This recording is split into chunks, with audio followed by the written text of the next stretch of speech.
नमस्कार दोस्तों, मैं हूं अर्चना शुक्ला। भजन लोकगीत चैनल में आप लोगों का बहुत बहुत स्वागत है। तो आज हम जानेंगे कि पूर्णिमा व्रत हमें कब रखनी है, स्नान दान हमें कब करना है और कार्तिक पूर्णिमा के दिन कौन कौन से कार्य हमें करना है।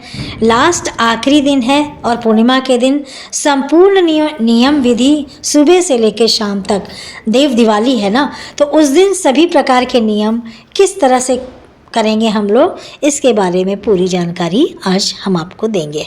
तो सबसे पहले कार्तिक का महीना जो है अपने आप में महान माना गया है। बहुत अधिक पावन और पवित्र महीना है ये। कार्तिक का किसी भी प्रकार का नया व्रत शुरू कर सकते हैं। कार्तिक में कोई भी शुभ कार्य भी आप कर सकते हैं। विष्णु भगवान का ये प्रिय महीना है। विवाह, शादी, शुभ कार्य, सभी प्रकार के कार्य शुरू हो जाते हैं। तो हमें पूर्णिमा के बाद से फिर जो है हमारा जो कृष्ण पक्ष शुरू हो जाता है। तो शुक्ल पक्ष में अगर किसी भी प्रकार में आपको व्रत वगैरह उठाने हैं तो आप लोग उठा सकते हैं पूर्णिमा से पहले। तो पूर्णिमा के बाद से हमारा मार्च महीना शुरू हो जाता है और कृष्ण पक्ष भी शुरू हो जाएगा। तो इसलिए कोई भी नया व्रत मतलब कृष्ण पक्ष में कोशिश यही करते हैं कि ना उठाएं। तो आप लोग जैसे कार्तिक पूर्णिमा से पहले जो भी नया व्रत वगैरह शुरू करना है, साप्ताहिक हो या मासिक हो, कोई भी व्रत आप लोग जो सोच रहे हैं वो उठा सकते हैं। तो 2024 में कार्तिक पूर्णिमा, गुरु पूर्णिमा, आप लोगों को मालूम है गुरु नानक जयंती भी है उस दिन। तो देव दिवाली हमें कब मनानी है? 15 नवंबर को दिन है, शुक्रवार का दिन है। वो शुक्रवार के दिन हमें देव दिवाली मनानी है, ठीक है। तो जो भी हमें पूर्णिमा के व्रत और नियम धर्म है वो कार्य हम शुक्रवार 15 नवंबर को करेंगे।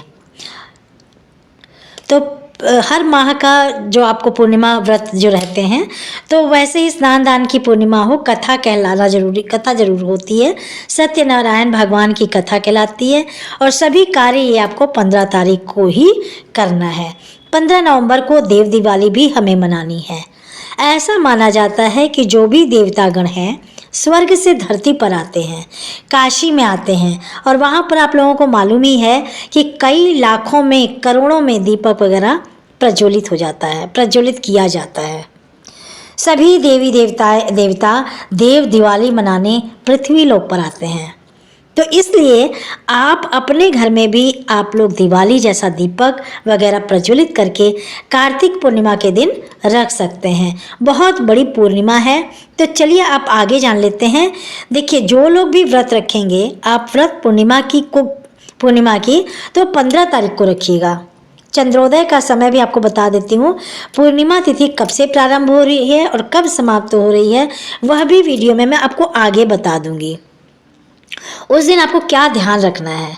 अगर आप लोग अपने घर में चाहें तो ब्राह्मण पुरोहित को बुलाकर सत्यनारायण भगवान की कथा कहलवाइए, सुनिए।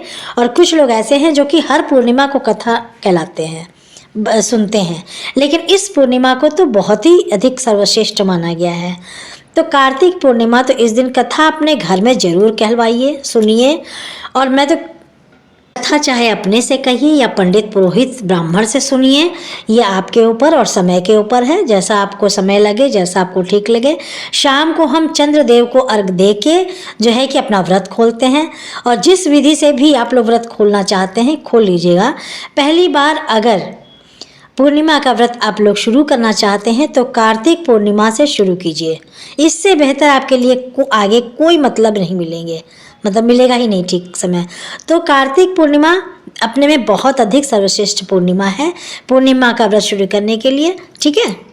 यह पूर्णिमा और क्यों खास मानी जाती है इतना ज़्यादा, तो आपको बता दूं कि जो लोग भी तुलसी जी का विवाह अगर देव उठनी एकादशी के दिन, हरि प्रबोधनी एकादशी के दिन अगर नहीं कर पाते हैं तो एकादशी से लेकर पूर्णिमा के बीच में 5 पूर्णिमा तक, इस दौरान आप लोग किसी भी दिन नियम है कि तुलसी जी का विवाह शालिग्राम जी के साथ कर सकते हैं, रचा सकते हैं। मान लीजिए कि इन 5 दिनों के दौरान नहीं कर पाए तो लास्ट आखिरी दिन है पूर्णिमा का, तो पूर्णिमा के दिन भी आप लोग तुलसी जी का विवाह करवा सकते हैं। ठीक है। भगवान के साथ विष्णु भगवान और शालिग्राम जी नहीं है तो विष्णु भगवान की फोटो प्रतिमा रखकर भी आप लोग कृष्ण जी के विवाह रचा सकते हैं। मतलब भगवान के साथ विष्णु भगवान के साथ शालिग्राम जी नहीं हैं तो विष्णु भगवान की फोटो प्रतिमा रख सकते हैं, कृष्ण जी का विवाह रचा सकते हैं। आखिरी दिन है, देव दिवाली है, उस दिन अगर लोग व्रत भी रखते हैं तो आप देख लीजिएगा कि आपका स्वास्थ्य क्या अलाउ करता है। आप व्रत करके तुलसी विवाह करिए या जैसा आपका स्वास्थ्य अलाउ करे। जो लोग पूरे 1 महीने का कार्तिक स्नान कर रहे हैं वो उस दिन पूर्णिमा का दिन दान उपदान करके उद्यापन करते हैं। अपने व्रत का और उद्यापन करके पुरोहित ब्राह्मण को बुलाकर उद्यापन हमें करनी चाहिए। यथासंभव जो भी आप दान करना चाहते हैं आप लोग पूर्णिमा के दिन दान उपदान करके तब आपको अपना व्रत खोलना चाहिए और संपूर्ण मानना चाहिए। तो पूर्णिमा के दिन अपना व्रत आप खोलिए। और कुछ लोग जो है पूर्णिमा के दिन नहीं खोलते, पूरे 1 महीने का जब रखते हैं तो उस दिन नहीं खोलते, पूर्णिमा का व्रत रख लेते हैं और अगले दिन खोलते हैं, तो दूसरे दिन उद्यापन करते हैं, फिर तब भोजन ग्रहण करते हैं। तो जो लोग स्नान 1 महीने का व्रत रखते हैं वो इतना बड़ा धर्म वाला कार्य करते हैं कि वो अपने आप में ही बहुत श्रद्धा का विषय है और बहुत महान है जो लोग 1 महीने का स्नान ध्यान कार्तिक का करते हैं। मान लीजिए कि आप 1 महीने का नहीं कर पाते तो ये भीष्म पंचक के जो 5 दिन होते हैं उसमें भी अगर आप ये 5 दिन में ये नियम बना लेते हैं कार्तिक स्नान का, कथा सुनने का, दीपदान का, तो आपको पूरे 1 महीने का फल मिलता है। तो वो पंचभीखा जो है के नाम से भी जाना जाता है। उस व्रत का उद्यापन पूर्णिमा के दिन ही है, उनका व्रत जो है संपूर्ण माना जाता है। और पारण आप लोग अपने उस समय भी कर सकते हैं, मतलब उद्यापन के बाद भी कर सकते हैं। भगवान का भोग लगाकर, भगवान विष्णु की कथा वगैरह सुनकर, दान उपदान करके आप लोग अपना व्रत खोल सकते हैं। और जो लोग अगले दिन खोलते हैं वह अपना देख लेंगे, 5 पंचभीखु का उद्यापन भी होता है, 1 महीने का भी उद्यापन होता है।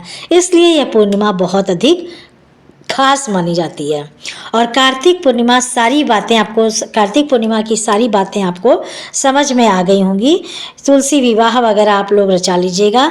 और मैंने अगले दिन जो है लोग विदाई करते हैं तो पूर्णिमा के दिन तो मैं ज़रूर डालूंगी। कुंवारी लड़कियां भी उस दिन विवाह रचा सकती हैं, ठीक है, वैसे ही रचाएंगे जैसे लोग रचाते हैं। खोइचा वगैरह तुलसी जी का भर के एकदम जैसे विवाह के नियम विधि रस्म निभाते हैं उसी तरह से ये नियम विधि निभाना है, ठीक है। विवाह के दिन श्रद्धा है आपकी कि विवाह के दिन कैसे करना है। गन्ने से मंडप वगैरह बनाकर तुलसी जी का विवाह रच जाएगा। और जो लोग बनारस काशी वगैरह जाएंगे तो देव दिवाली मनाएंगे ही, तो अपने घर में श्री सत्यनारायण भगवान की कथा वगैरह करके घर में चारों तरफ दीपक प्रज्वलित करके देव दिवाली का पर्व है, आप खुशियों से मनाइए पूर्णिमा के दिन। आशा करती हूँ कि सभी बातें आपको समझ में आ गई होंगी। जो लोग गुरु नानक जयंती मनाते हैं तो आप लोग गुरु नानक जी का पूजा पाठ करके उनकी जयंती का जो भी सिख धर्म के लोग हैं मनाते हैं वो पूर्णिमा की तिथि कब से करेंगे अच्छे से।